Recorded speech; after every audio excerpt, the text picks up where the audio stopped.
Et salut à toi Warbrusher et bienvenue sur la deuxième partie de la vidéo comment réussir ces Space Marines à tous les coups. Donc c'est parti, c'est tout de suite, c'est maintenant tout de suite.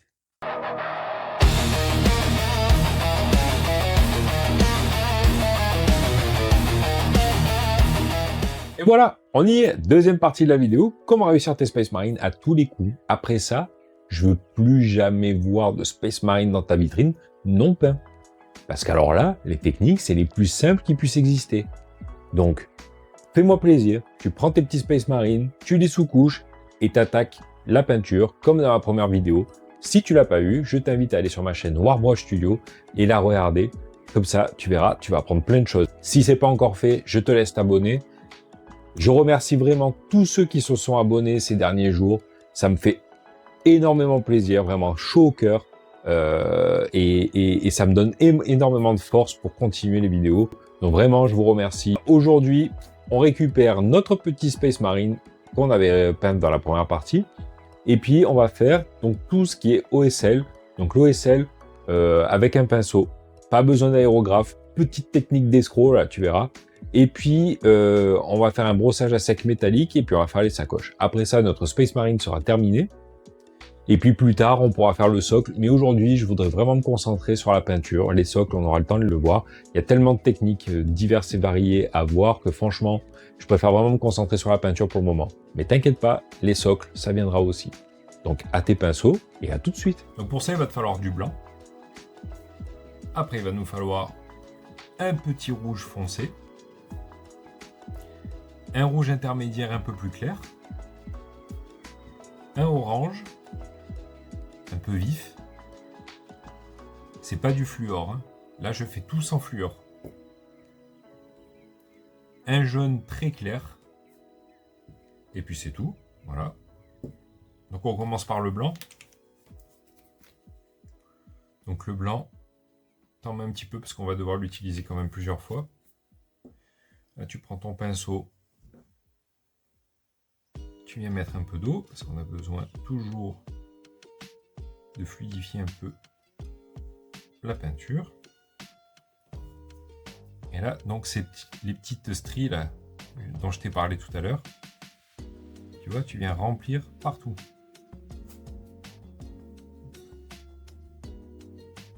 Sans dépasser pour le moment. Donc là, je te le mets en avance rapide.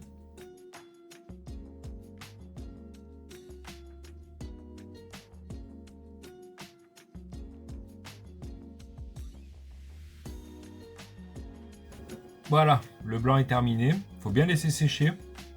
Une fois que c'est bien sec, tu prends ton rouge foncé. Tu en mets dans la palette. Hop. Et tu prends ton dry brush. Et là, tu vas venir tremper ton pinceau dans le rouge. Le but, c'est d'en mettre quand même un petit peu, c'est pas un brossage à sec là. Et tu vas venir tapoter vraiment autour du blanc que tu viens de faire sur le lance-plasma. Si tu dépasses un peu sur le blanc, c'est pas bien grave parce que de toute façon on en remettra du blanc. Mais hop, voilà, le but c'est de faire quelque chose de un espèce de petit dégradé, tu vois, sur le côté, sans faire des gros pâtés. Fait un peu plus large si possible, tu vois, et on va faire ça tout autour. Ça c'est une technique vraiment cool parce que en fait les peintures fluo c'est vraiment top, mais on n'en a pas forcément toujours, et moi je voulais vraiment vous montrer qu'on pouvait aussi faire de l'OSL sans forcément avoir des peintures fluo, et vous allez voir, le rendu est vraiment top. C'est plutôt bluffant.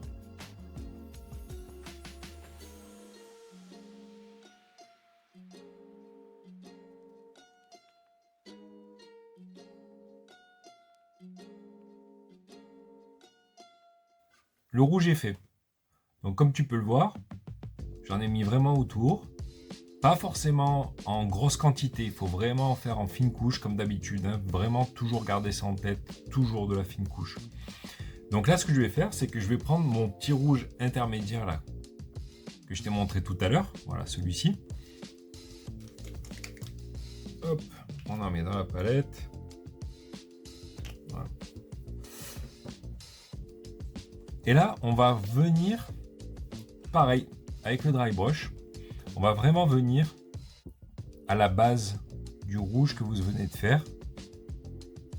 Venir vraiment frôler le blanc, tout en laissant le rouge foncé à l'extérieur, tel que. Ok? Je vais te montrer de toute façon. Donc là, tu vois, j'ai mis du rouge. Et là, je vais venir tapoter sans recouvrir complètement ce que j'ai fait tout à l'heure.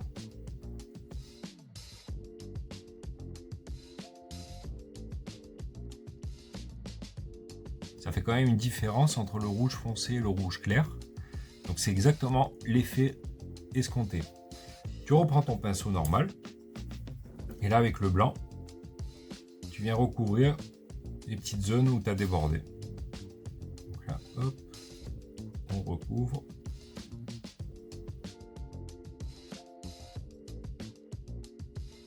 Voilà, donc là, tu vas prendre du blanc, tu vas le diluer un petit peu, pour qu'elle soit facilement applicable. Et là, tu vas dépasser sur le rouge intermédiaire que tu as fait tout à l'heure. Tu vois, tu vas venir tapoter et mettre du blanc irrégulier. Il faut que ce soit absolument irrégulier. Juste au bord. Pas besoin d'aller trop loin non plus sur le plasma.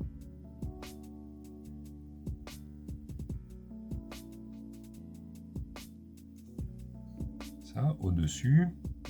Parce que la lumière, elle est là aussi.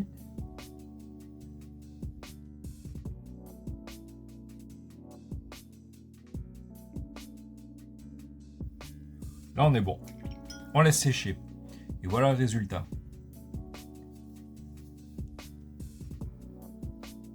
Voilà, tu dois avoir la même chose.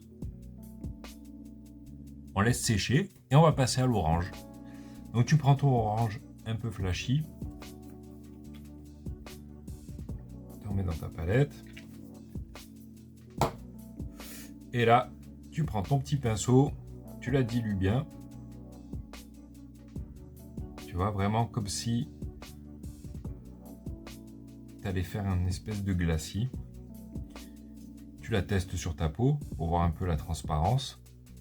Tu vois, faut vraiment, sur l'ongle, on le voit bien. Voilà, faut vraiment que tu arrives à avoir une espèce de. Tu vois, que ça fasse comme un petit film. Voilà. Transparent, translucide. Et là, sur le blanc que tu viens de faire, tu vas venir déposer ce orange.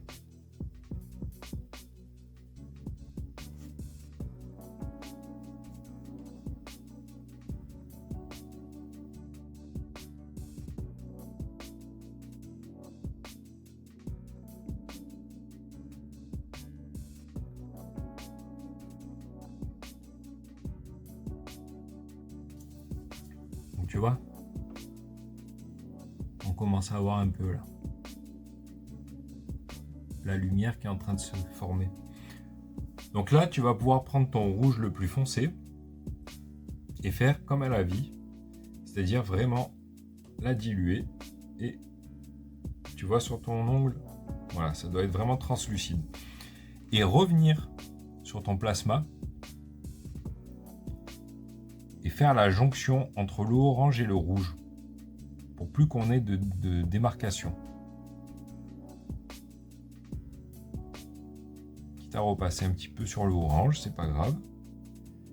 Mais au moins on aura une belle jonction.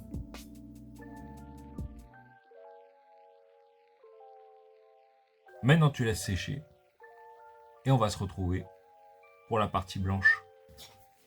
Tout a bien séché, donc voilà le résultat une fois bien sec. Donc là, toujours avec le même orange, tu le dilues bien. Tu le dilues bien. Tu vas prendre ton pinceau un peu chargé en peinture et là, tu vas venir passer sur toutes les stries Il faut avoir vraiment une peinture un peu transparente pour laisser apparaître encore un peu le blanc en dessous. C'est ça qui va donner le côté lumineux, justement. Le côté fluo à l'OSL. Tu vois? On commence déjà à avoir un joli OSL là. Et là, on va laisser sécher. On va mettre du jaune. Tu prends ton jaune flashy et tu le mets dans la palette. Tu le dilues.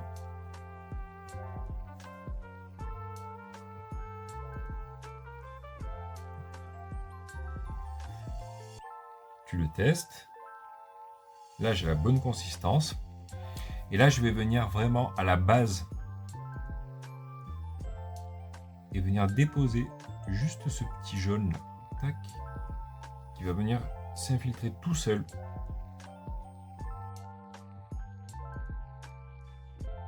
Il commence vraiment à s'éclaircir. On fait pareil de l'autre côté.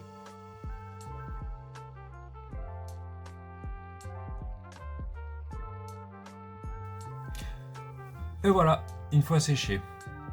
Donc, là, tu commences à te dire, ouais, ça commence à être pas mal, ça commence à bien briller et tout, c'est un effet quand même plutôt cool. Mais on le veut encore plus brillant, l'OSL. Donc, qu'est-ce qu'il faut faire? Et bien là, on prend du blanc. On le dilue bien, pareil. On veut quelque chose de plutôt transparent, mais avec un pinceau bien chargé. Et là, c'est pareil. Tu reviens encore sur la base. La peinture, elle va venir se mettre toute seule. Tu vois, tu fais juste glisser ton pinceau comme ça, et la peinture, elle rentre toute seule. Si tu n'en as pas assez, hop, tu remets un peu. Hop. Et on fait pareil de l'autre côté.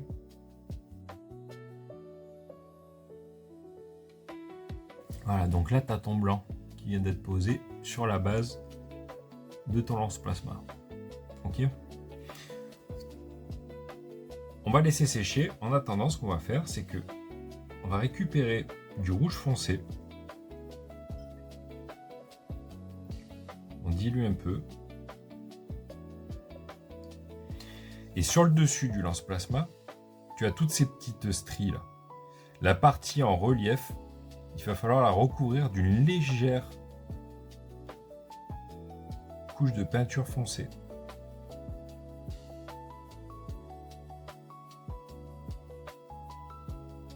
C'est un petit peu minutieux ça, mais c'est super important.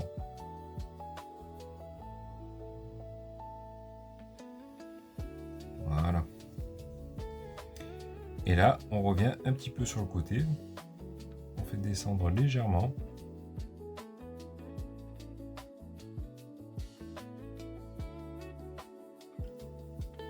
Une fois que ça c'est fait, notre blanc entre-temps, il a dû sécher. Et tu prends ton jaune. Pareil. Hop, tu le dilues et tu veux que le pinceau soit plutôt chargé. Et là, tu viens recouvrir le blanc que tu viens de passer.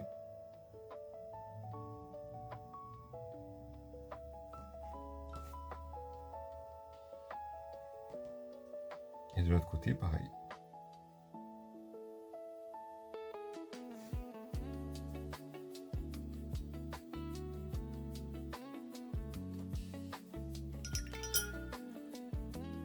Là, on commence à avoir un joli résultat. Là, ça commence à être plutôt cool. On laisse sécher. Tout est sec.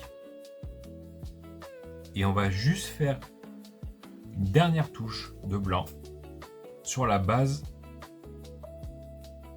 Donc là, on recommence avec notre blanc pas mal dilué et qu'on va venir vraiment mettre à la base de la lumière.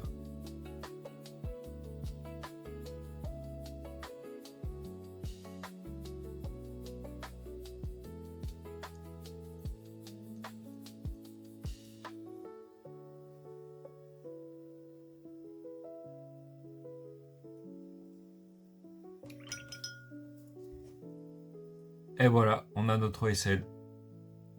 c'est presque terminé. Parce que c'est joli là, mais ça va l'être encore plus. Pourquoi? Parce qu'on va venir faire les projections de lumière. C'est-à-dire, au niveau des doigts, tu prends ton jaune, t'en mets sur le pinceau, hop, et tu viens peindre le bout des doigts. Là, la petite arête qui est ici, elle va être lumineuse aussi.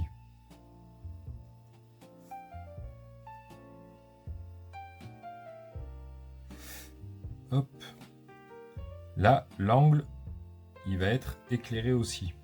Là aussi. Ça va être lumineux aussi. Là aussi.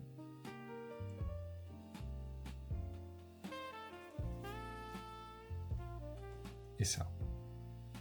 Le petit rond qu'il y a au bout du plasma. On peut même faire les petites encoches qu'il y a sur le canon, au niveau du canon.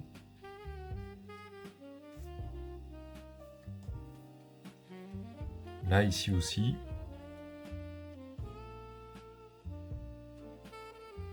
On va peindre les arêtes vraiment.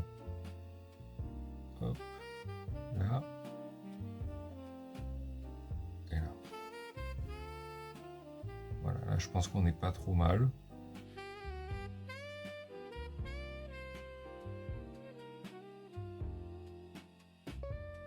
J'ai eu un souci de son, donc je l'ai fait sans que tu m'entendes.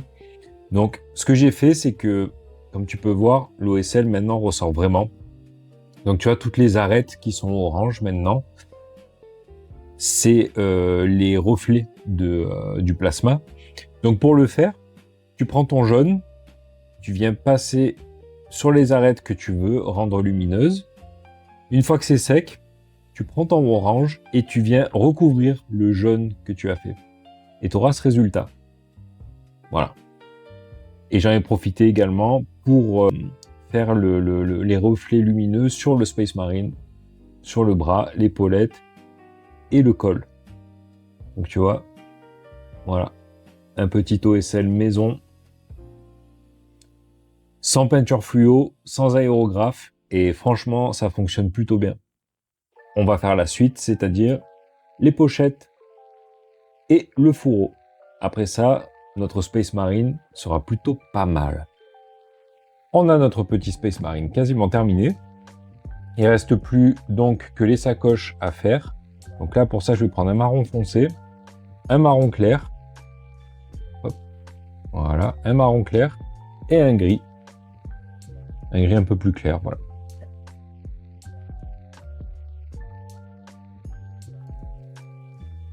Allez, tu connais la technique, tu prends ton marron foncé, tu imbibes bien ton pinceau.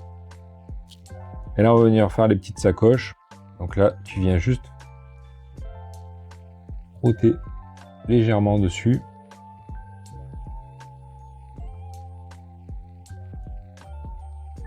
Sans dépasser, bien entendu.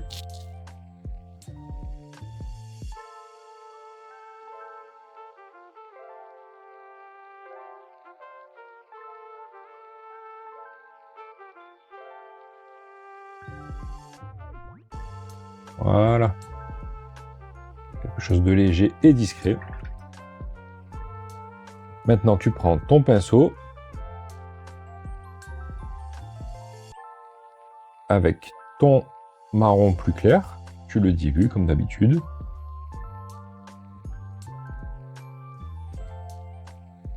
Et là, on va faire toutes les arêtes. Très légèrement.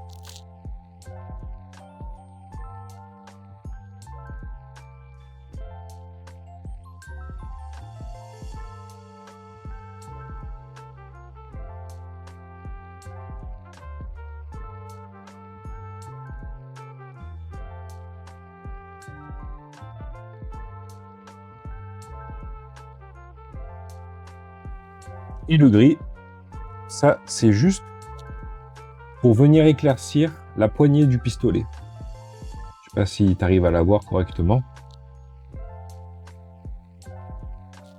C'est juste pour donner un peu plus de relief à la poignée.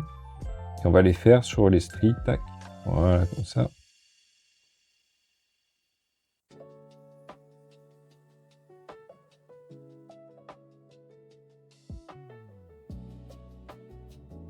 Et voilà, notre Space Marine est maintenant terminé.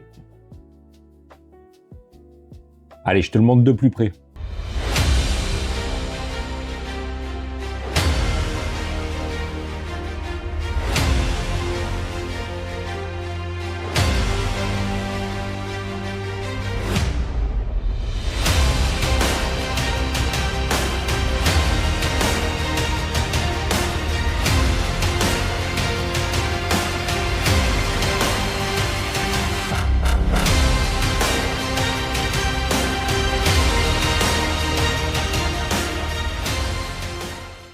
Alors, il est pas cool ce Space Marine? Cool!